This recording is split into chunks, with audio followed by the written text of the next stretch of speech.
एक महान संत हुआ करते थे जो अपना स्वयं का आश्रम बनाना चाहते थे, जिसके लिए वो कई लोगों से मुलाकात करते थे। एक जगह से दूसरी जगह यात्रा के लिए जाना पड़ता था। इसी यात्रा के दौरान उनकी मुलाकात एक साधारण सी कन्या विदुषी से हुई। विदुषी ने उनका स्वागत किया और संत से कुछ समय कुटिया में रुककर आराम करने की याचना की। संत उसके मीठे व्यवहार से प्रसन्न हुए और उन्होंने उसका आग्रह स्वीकार किया।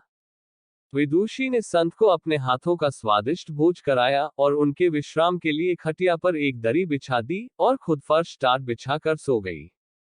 विदुषी को सोते ही नींद आ गई। उसके चेहरे के भाव से पता चल रहा था कि विदुषी चैन की सुखद नींद ले रही है। उधर संत को खाट पर नींद नहीं आ रही थी। उन्हें मोटे नरम गद्दे की आदत थी, जो उन्हें दान में मिला था। वो रात भर विदुषी का सोच रहे थे कि वो कैसे इस कठोर जमीन पर इतने चैन से सो सकती है।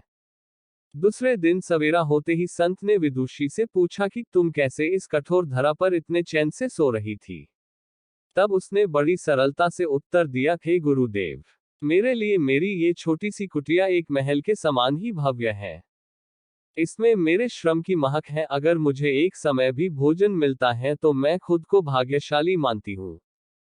जब दिन भर के कार्यों के बाद मैं इस धरा पर सोती हूँ तो मुझे माँ की गोद का आत्मीय एहसास होता है।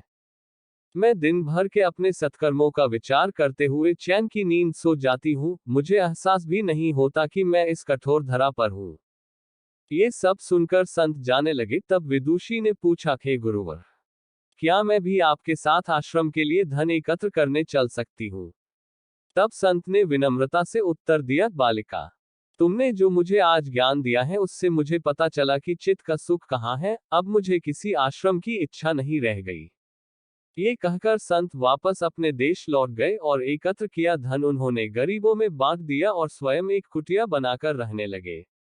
शिक्षा। आत्मा शांति एवं संतोष ही सुखी जीवन का रहस्य है। जब तक इंसान को संतोष नहीं मिलता वो जीवन की मोह माया में फंसा ही रहता है, और जो इस मोह माया में फंसता है उसे कभी चैन नहीं मिलता।